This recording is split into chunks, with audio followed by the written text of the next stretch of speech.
little bit of background about Zander is that Zander had a bit too much of a good time in his younger years, partied very hard, which ultimately led him to a battle with addiction and to hit rock bottom.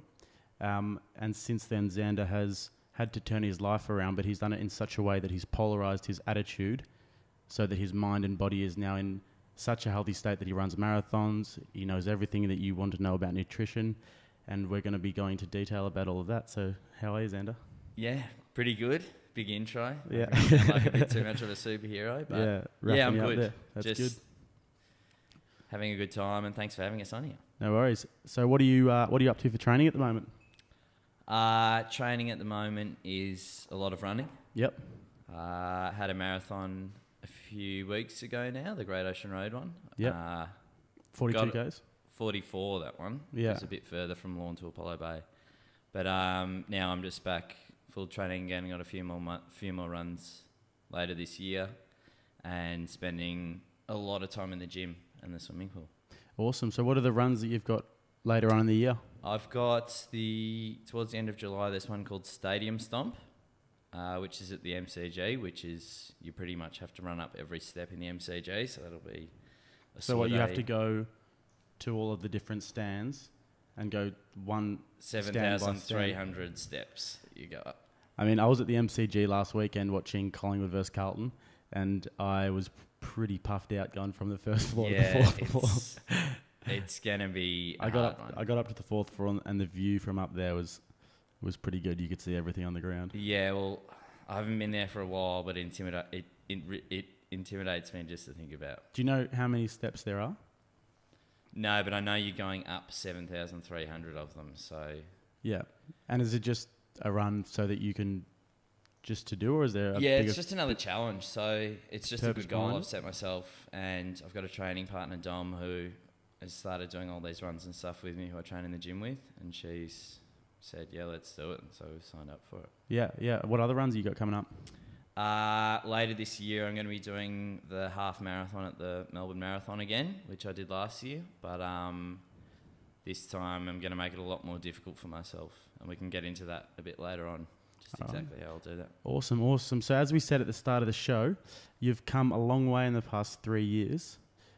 You care to go into detail about where you were at 3 years ago at this time? 3 years ago, I was all that time in the gym and stuff that I do now would have been, at a bar or anywhere, just getting on one pretty much. Heavily into drugs and drinking, sort of anything, you name it, I've done it, that sort of thing. Yeah. Was having a good time, but wasn't sort of happy within myself. But it's hard to realise when you're in that motion of that's your normality every day. And I was living overseas where it didn't cost much money to do that. And where were you living? I was living in Cambodia. Yeah. So I fell in love with that place about 7 years ago. But it's a real sort of double-edged sword. Okay, explain. It's just a beautiful place and the people are amazing and stuff like that. But they went through some really tough times with sort of civil war type stuff in the 70s, and they're still recovering from that. So there's a lot of corruption Pol Pot going regime. on. Yeah, that's it. So there was a huge genocide there. Do you want to give a little bit of background about that? Because that's actually a really interesting thing for the viewers to know about. Yeah, definitely. They had sort of, something like a third of their population just wiped out, and it was so recent that...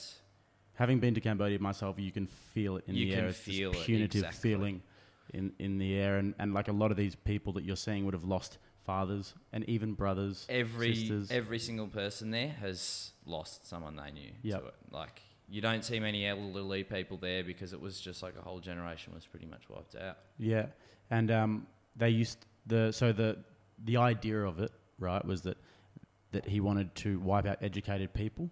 Pretty much, yeah. Like, I assume that was what he thought, how he could take over or whatever. Yeah. I'm not too into the history of it all, but... Yeah, but if anyone ever finds himself in Cambodia, if you want to have a pretty heavy experience, but one that you should definitely do, go to the killing fields. Yeah. Very heavy day. Yeah. So tell us a bit more about Cambodia. Anyway, so I just fell in love with the place. Great people. It was awesome. It was really cheap to live. I started working in bars over there, like sleeping in a hammock. You just didn't need much money to survive over there, and there was plenty of job opportunities, partying in bars and stuff. And so just got sort of sucked into that and taking drugs and drinking. And then the other thing that really got me was the prescription medication. So you can go into any pharmacy anywhere over there and get any sort of over-the-counter medicine. So I just ended up self-medicating myself. So what kind of stuff were we talking? Mainly mainly Valium, but then stuff like Xanax and sort of just sleeping tablets, muscle relaxants, anti-anxiety. I've now been diagnosed with anxiety since, and so I was just self-medicating that the whole time. Yep. On and off for years and years. Yep. So you can actually, I'm pretty sure you can get ketamine in vials. You can. Over there you as can well. even get ketamine and you from can cook it yourself. Yeah. So you can go in there and buy a vial of ketamine from a chemist. The same place where you'd buy a Panadol over the counter, or a toothbrush, and yeah, it's that sort of lawless nature of Southeast Asia, isn't it? It is. If money really talks, it is. It's so corrupt, and you find yourself thriving and having a lot of fun off that. Yeah. So was it a slow, sort of slippery slope for you? Look, yeah, it was. I've always partied a lot. Yeah. And I've always gone pretty hard when it's time to do it and just had fun with it. But, you don't really just stop and have a look at yourself at where you are. And I suppose it just took a long, long time until I was in a pretty heavy place, and I got in trouble legally a bit. Yeah. And that kind of woke me up. And I put my foot down and said, fuck. Yeah. Exactly. Where am I? Who am I? Yeah. More importantly. So a way that I would describe it is kind of a bit that the world was your playground in a way. You were having a lot of fun, and you didn't really have much regard for your sort of mind or body. Not at all. Can you give us any sort of detail as to like the extent of that and how much you were damaging yourself? Oh, it was just drinking every day. Cocaine was sort of like a daily thing. Yeah. Prescription drugs were every single day. That was the normality. And that's when you realise now they're such a powerful thing that they take over your brain in a way that you don't think you have a problem because they make you feel so good. Yeah. Yeah, and doing that on a daily basis is just a real day after day, recipe for disaster as well. Exactly. It wasn't a bender, it was just turning into a lifestyle, which was full on.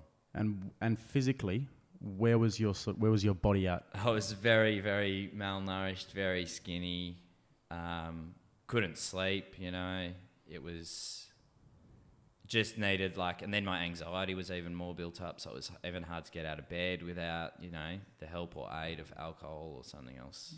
Really? Yeah, so it was pretty full on now. Talking about it sort of makes you think how was I so blind to that side of it? But that's the thing, they just take control. Absolutely, and it's not really something that you want to necessarily face up to.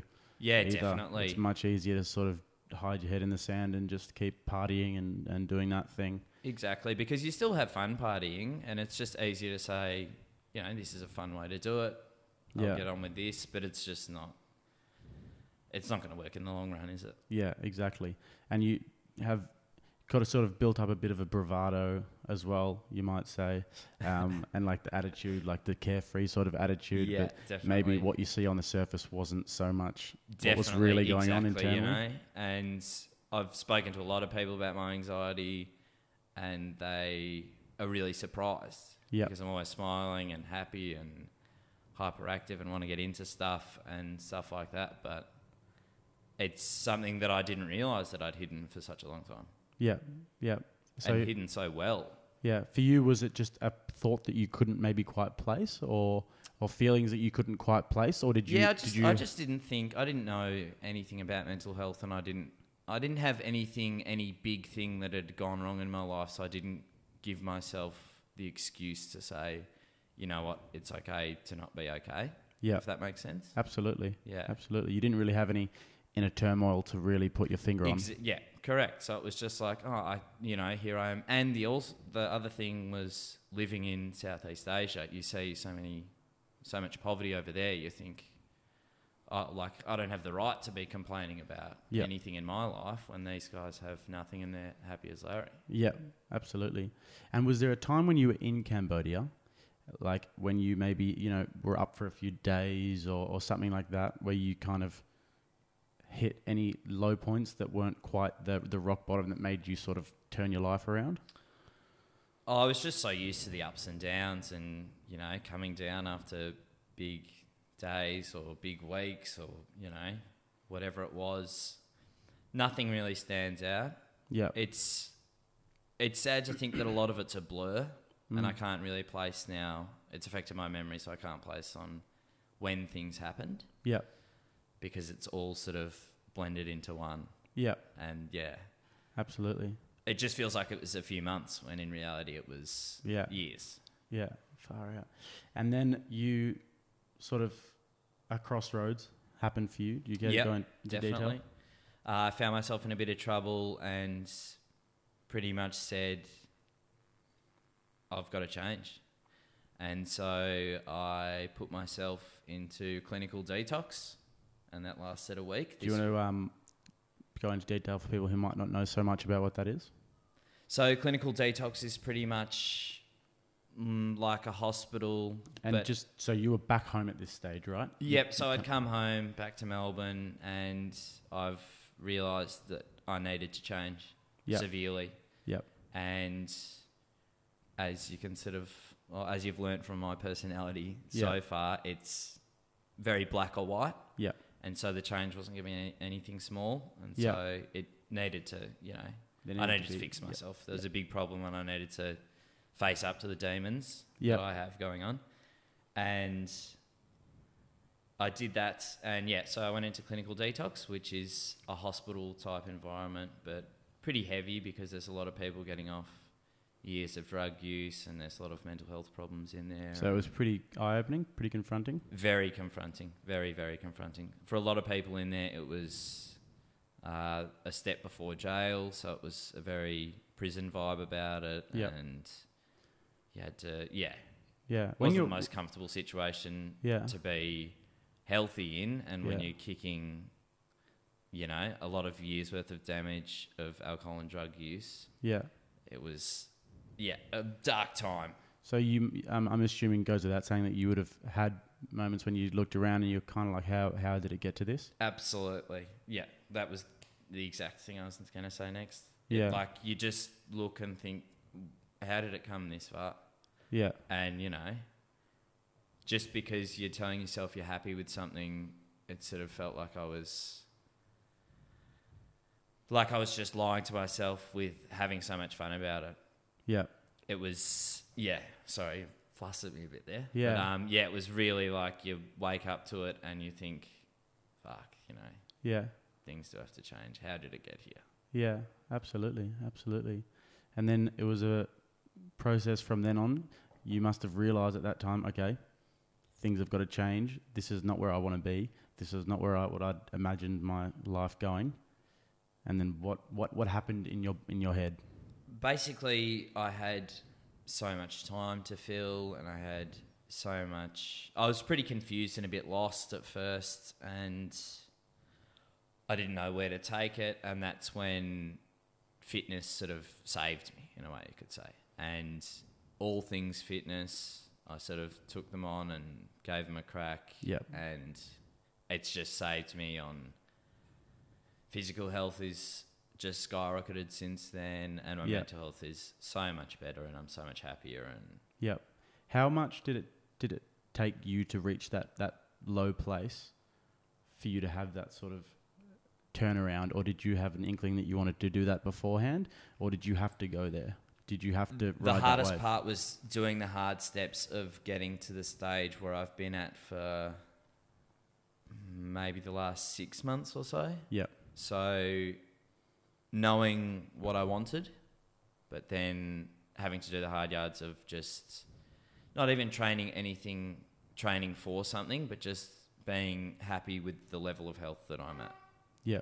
If that makes sense. So it was hard because I had an idea of where I wanted, but I was just getting frustrated because it wasn't happening overnight.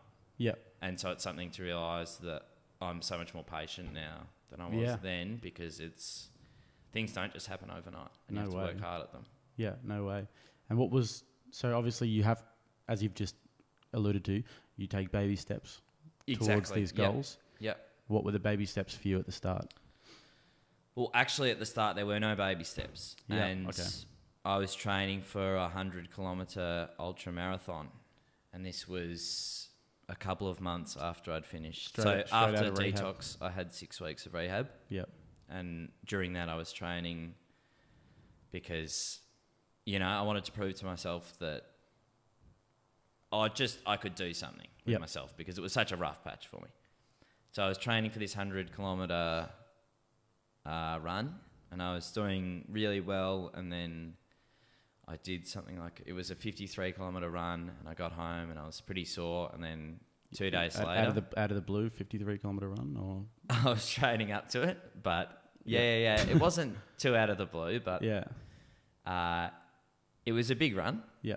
And I'd got home, and then a couple of days later, I pinched a nerve in my neck and was bedridden for like 4 days in so much pain. So just to give a bit of context, how long after you got out of rehab is this? That was so that would have been in about March. I was in November, so about 4 or 5 months. Okay. So I really wanted to change my life. And you were training hard. I was training hard. I was training too hard, and that's why I got injured. So, were doing weights or? Not many weights, no, because I just wanted to... When you pinched your nerve, were you doing weights or were you... No. I pinched my nerve just by turning my neck. Oh, really? Okay. Yeah, because there's that much stress on my body. But I wasn't weight training, and I didn't really know what I was doing. But I just had a big goal that I wanted to set myself, achieving the impossible, I'd feel awesome. Yeah. But I didn't realise it was impossible for me at that time, because my body just wasn't ready for it. Yeah. But then, so that was a huge learning curve. Yep. And that really made me realise where to set the bar. Okay. And stuff like that, yeah. So you'd gone from training for an ultra marathon a few months out of rehab. Yeah. I mean, it sounds laughable. It is ridiculous now. But knowing you like I do, yeah, I can imagine that if you put your mind to something, then you're going to go at it wholeheartedly, 100%. I'm very all or nothing. Yeah. You did that with partying. Exactly. You went hard out. Exactly. I'm not going to do anything in a half measure. So I found a run to do, and instead of doing a 10-kilometre run a few months out of rehab, I did a 100 one. Yeah. Because it's the biggest goal I could reach. Yeah. Yeah, absolutely. So I bit off more than I could chew. Yeah, okay. And that's a very hard thing for me to slowly learn, but it's a process. Yeah, having that patience. Having the patience and making your goals reachable, because you're never going to be happy if you just keep making goals. And yeah. And what were the slow sort of changes that you felt from rehab? Yeah. For the next few months, starting to train. Slowly, how did that change your body and your mind? Well, essentially, I guess now, before the injury, it was sort of just replacing an addiction. Yeah. And it was replacing the partying with running. And so there was I'd faced up to a lot of stuff and stuff like that, but I just filled so much time with just running. That's how I even got close to being able to run. Yeah. Because I was running so much. But, so I didn't really... I guess I was just thinking that was the instant fix, sorting myself out. So you were in kind of all guns blazing mode still? Yeah. And perhaps hadn't taken that time to slow down and just sort of... Well, I hadn't adjusted my mind to slowing down. Yeah, pretty much. You were trying to climb. Just changed the movements. You were maybe trying to climb out of the hole as quick as you could. Yeah, exactly. Yeah. Which, sounds ridiculous when we say the time frame of being in rehab to... Yeah. But at the same time, it kind of doesn't as well, because as you alluded to, you hit that low point. Yeah. And then you realised all of these things. Yeah. And you just wanted to change that. And you didn't want to wait. You wanted to be a better person tomorrow. Exactly. Yeah. So there is logic in it. It just... It sounds ridiculous. Yeah. From one angle of it. Yeah. And then after you sort of pinched that nerve in your neck, did it take you a little while to get back into training? It did. And the hardest thing was wanting to do physical work because that's helped my mental health so much. And then suddenly losing it all. And it was really, you beat yourself up because you can't get out of bed and all you want to do is work out, because for me, that's what helps my mental health so much. Yeah. And I couldn't do it. And so I really had to, that was the first time that I thought I can't risk getting injured again because it takes its toll too much, I guess. Yeah. Did you have guidance from other people? Yeah, definitely. I had a nutritionist in rehab who taught me a lot of stuff like that, and she was like a good sort of mentor-ish character. My training partner, Dom, always makes sure that she pushes me but helps me sort of know my limits. Yep. I've got a really supportive girlfriend now as well who's good with that, and she knows she needs to tell me to slow down, which she's good at. But yep.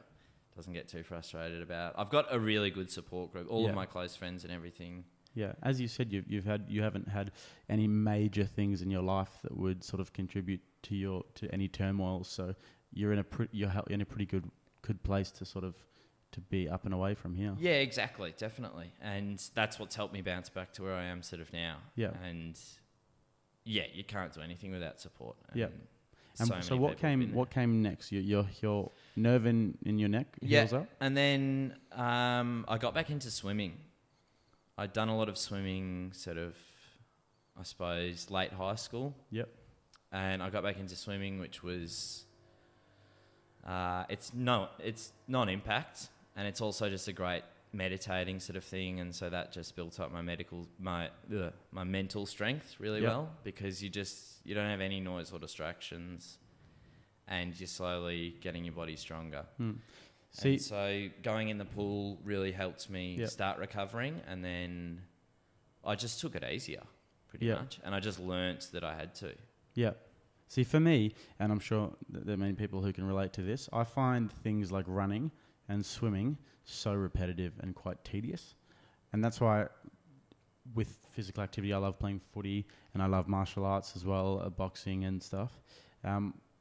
Did you ever have that, or have you always I've got a passion for both of them as well. I just think for me, because I'm so hard at it, it's almost like a rewarding punishment in a way. It's like, what are you going to, like today I'm going to run however far and do the same thing, because I know when I get back, it's a really good achievement I felt. Okay.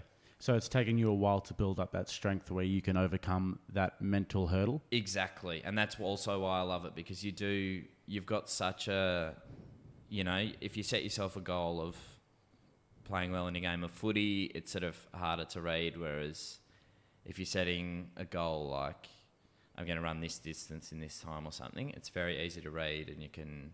Yeah. It's just easier for me, and what I prefer with like... I guess this is hard to explain, but it's like a more... Rewarding or...? No. It's like a... I can't think of the word now. Yeah. That's all right. We'll move on. Yeah. It's like a goal that you can read, and you can judge it and you can change it. And so you can go back and say, you can have a bit I'm going to do this run longer or quicker or something like that. And so it's really... you can monitor that goal. Yeah. It's something you can monitor and then achieve on it. Nice. And when did you say you would have started really stepping it up and, taking it more seriously? Good question. It's become a huge part of my life now. And you're encompassing, or you're embodying more aspects of the sport as well, or like... Well, there's just so many... Yeah, there I am, and there's so many different ways of training I've tried recently and different ways to do it, and so I'm just using a bit of everything to stay as fit and healthy as I can. Yeah. CrossFit as well? No CrossFit. I did a bit of F45. I've did a bit of kickbox training ages ago, a bit of boxing as well. Yeah, kept my swimming up, and just different routines with weights. Yeah. And stuff like that. Now I'm finding a good balance of different movements and like more explosive techniques sort of stuff, and a lot less just lifting weights, but more like difficult body movements. You know? And what would you say has been the most instrumental thing for you to get to where you are now? Yeah. What's been the most important thing for you? Work's really having a job, a full-time job. So I'm landscaping, so I'm very physical at work as well. Yep. And that's helped me mentally because I can't afford to get injured because then I'm out of work. So it makes me train properly and it makes me rest properly. Yeah. And then going off on that, I make sure I get 8 hours of sleep every night. Yep. And I make sure I've worked hard to be tired so I get to sleep. As in no more, no less, or? I try to keep it at 8. Yeah. Because routines become such a huge thing. Okay, what's the theory behind, I know it's obviously well known to get 8 hours sleep a night, but what's the science behind it? It's just worked for me so well. Some people can do it on sort of 6, some people might need 9. It's just, it's how much time I have. Yeah. And if I get any less, I'll feel groggy in the morning. Yeah. And it also makes me push to work out hard enough to fall asleep at the right time. Yeah, yeah. So would you recommend that, or just each to their own sort of thing? Yeah, just that works for me. Yeah. I wouldn't know what to recommend for anyone unless, you know, everyone will have their own sort of way to deal with it. Yeah. And stuff like that. But sleep is a huge thing and it helps your body recover. Yeah. Which is something that I've slowly learnt, and I've learnt the hard way. Yeah. And diet? Diet is a huge thing for me now. I love food, and I'm sure my diet could always be better. Yep. But, so I learnt a lot about nutrition, and I started a diploma in nutrition a while back. Can't remember when. But, I had a nutritionist through rehab, and she taught me a lot about food and stuff, and that really helped a lot. It changed a lot of things the way that I eat. I try and graze a lot more, if that makes sense. I try and eat sort of smaller amounts, but more often throughout the day, just because it helps me with energy. I don't feel as like heavy and full. You can, yeah. I mean, I've eaten once today, and it was one big meal. Yeah. And I didn't eat until 2 o'clock, so it hasn't made me feel great. you feel a bit more slow then, and you feel sort of. For me, it's just harder to get moving and keep moving and stuff like that. What are some things that you would recommend to everybody, though? Drinking water. Yeah. Yeah, you can't drink enough water. Like, you can, obviously. You don't want to drown yourself. But I used to think I was hungry all the time, but all I needed to do was drink water. And it's helped a lot. I don't drink enough water.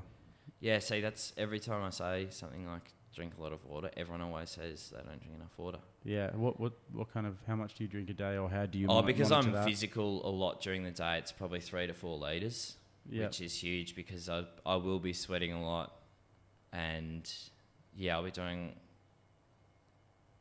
almost overworking it. But although now that it's colder, I probably won't drink as much. Yeah. So if you're trying to lose weight as well, would you say that would be a good thing? You've stumped me here. I'd say consult someone who can give you the best diet possible, depending on what you do. Because everyone moves differently as well, you know. It depends if you've got an office job, or if you're a tradie, or you want to lose fat and gain muscle, or you just want to get thinner in general. Yep. Or you don't want to lose weight. All right. But you want to change it. Put it in this way then. Somebody who parties quite a lot recreationally, doesn't go to the gym, doesn't have a real sort of eye for diet or sleep or anything like that, and just feels generally always fatigued and all that sort of stuff. What would you recommend for that person in terms of diet, fitness? What would you recommend? Find a physical hobby. Yeah. As I said before, I've tried so many different things, and running's the one that's always there for me. Yep. And now I'm starting to do it in different ways, different distances, and incline and stuff like that. Find something like that'll work for you, and diet and everything. Get into a routine. Yep.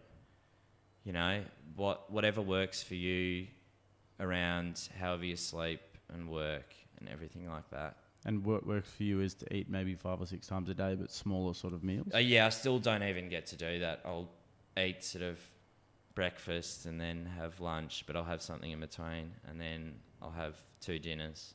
One when I get home from work, and then one after the gym. Are they bigger dinners, or? Nah. You're not a Now they're person. Smaller. Yeah, I don't want to get ridiculously big or anything. I'm just happy to be fueling my body to be able to work. Yep. Physically at work, and then have 2 hours of exercise a day. Okay, 2 hours of exercise a day. Yeah, generally. So it sounds extreme, but it's what works for me. 2 in 1 hour blocks, or 2 hours at Nah, generally just in one block. So I'll spend sort of an hour and a half to 2 hours in the gym. But that's including, warming up and stretching, and then sometimes I'll swim after. Okay. Wow. So your body is feeling pretty good at the moment then? Very good. Very, very good. If you had to compare your body a few years ago, yeah, or maybe at its worst, let's say, yeah, to now, how would you sort of describe the difference in that feeling? Just like a different person. Yeah. Completely different. And I see photos of myself from like back in the heavy party days, and I just look like skin and bones, Yeah. And I didn't realise that at all. And yeah, it's shocking to see how unhealthy I was. Yeah. And then now that I can think of how much better I've felt in my own skin, I guess. Now. Yeah. And mentally?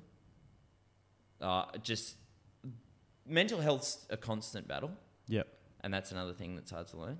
Yeah. Right now I'm at like my peak of mental health, and everything in my life sort of is aligned. You've worked hard to get there. I have worked very, very hard, and there's ups and downs along the whole road. Yep. And you beat yourself up and stuff like that.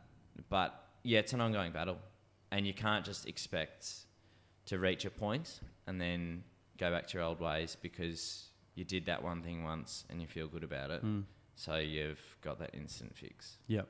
And you're somebody who's obviously very extreme. I am. So it's almost like I'm unhealthily healthy, if that makes sense. Like I've got such an obsession and commitment with fitness that it's like I sort of can't function without it. Yep. Yep. But at the end of the day, it's better than blowing a paycheck on bad things to do to my body. Yeah. And, exercise in general saved me from that because it's filled that void. And a lot of people disagree and say that, but that's not healthy because you've just changed over and stuff. But I feel so much happier. And exercise just gives you, I can feel endorphins every time I exercise. Absolutely. And and if it's such an amazing way to start or finish the day, for that matter. Exactly, yeah. Yeah, it's a great thing. And I go through patches where I will do it before work, and then, I get hooked on that for a month or two, and then I'll start exercising more after work and do that. And, yeah. Would you recommend it to young men? Yeah, 100%. I'd recommend it to anyone. Yeah. Especially people with, like a monkey on their back, if they've got issues in their head, that's what helps the most. And a lot of people don't know that, and you just... There are a lot of people, and I'm sure you could understand this, that genuinely do feel hopeless in this world and that feel like, they're not worthy of really being their best self. Yeah. And I'm sure that you would have also had times where you felt 100%. Really, really unworthy. Yeah, hopeless and worthless. Yeah. And to somebody who's not as extreme as you, what would you say to somebody who's trying to find a balance in their life? That's a really good one. I'm not saying, everyone should go out and try and train for a 100-kilometre race, because that obviously didn't even work for me. Yeah. But just get into it and stick to it, I guess. Yeah. You're not going to do yourself any harm pushing yourself into doing fitness. The hardest part is to start, though. And I think the point that you made before, about baby steps as well is so important. Definitely. Because people get very impatient, and I can second that. Gyms are one of the most intimidating places there are. Yeah. And gyms are made for people to get stronger. So people walking in not knowing stuff feel like they're getting judged the whole time, but they should be the people that feel the most comfortable there. Yeah. So that is a big, step. But if you don't feel, you have that anxiety, or, you've got that stress about it, then try and find a way to do it where you won't have that. Maybe you can do it at home, or maybe going for a run at night. Yeah. And it's important to see results as well. It is. Set yourself goals that you can monitor. I can't think of that word still, but don't just say attainable goals. Yeah, exactly. Don't say I want to have a 6-pack, or I want to get huge. Yeah. Or say you want to put on 6 kilos of muscle. Good point. Say you want to finish this 10-week fitness plan. Yeah. Set yourself goals that you can tick off. Yeah. Because if you say you want to get abs, you're never going to say, oh, I finally got them. Yeah. Or even daily, weekly goals as well is another thing. Yeah, definitely. I found that when I was at the height of my boxing training, I put on a few kilos now, but I had a whiteboard, and every day I was writing down my goals. I mean, that was life as well, as well as boxing and as well as fitness. But daily goals I found, and to actually write them down and to have that tangible sort of goal in front of you every day. Because you have proof, and you can't run away from it. Exactly. You can't lie to yourself in your own. I don't want to make it sound bad or anything, but that's how I look at it. And if I've written it down, then it's there. Yeah. I can't say in my head, oh yeah, I was only going to do this week. Yeah. I'll stop running it when I hit so and so amount. If it's written down, then I've committed to it. Yeah. And it's a lot harder to weasel your way out of it, I guess. Yeah. So what is next for you then? So the next run I have is this stadium stomp, and then the big one I've got after that is the Melbourne Marathon, which is in October.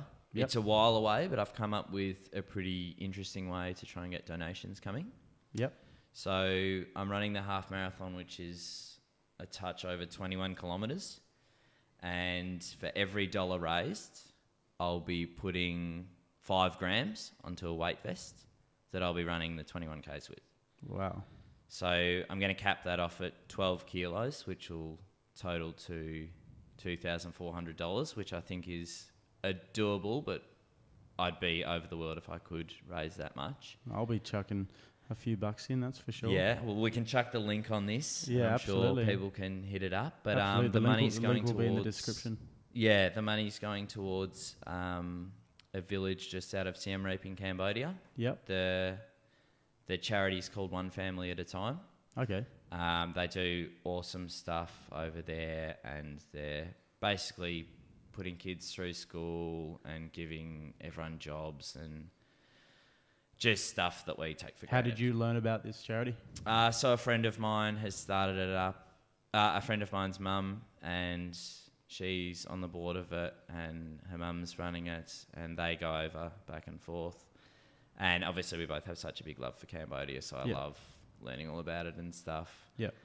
And they've started it up. And it's one of the only charities that every single dollar you donate goes straight there. Yeah. So there's no admin fees, or no one's making any money off it. Yeah. That's pretty close to your heart then. Exactly. Yeah, definitely. And that's why it feels good running for it.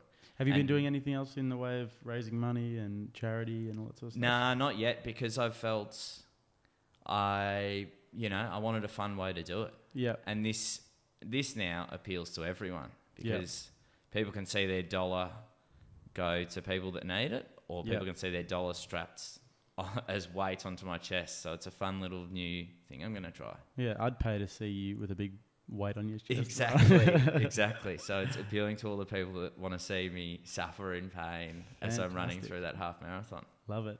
Yeah, nice. Well, as we said, the link will be in the description for that. If you guys want to donate to Zander for that amazing cause, then do so. Is there anything else you would like to say before we wrap it up?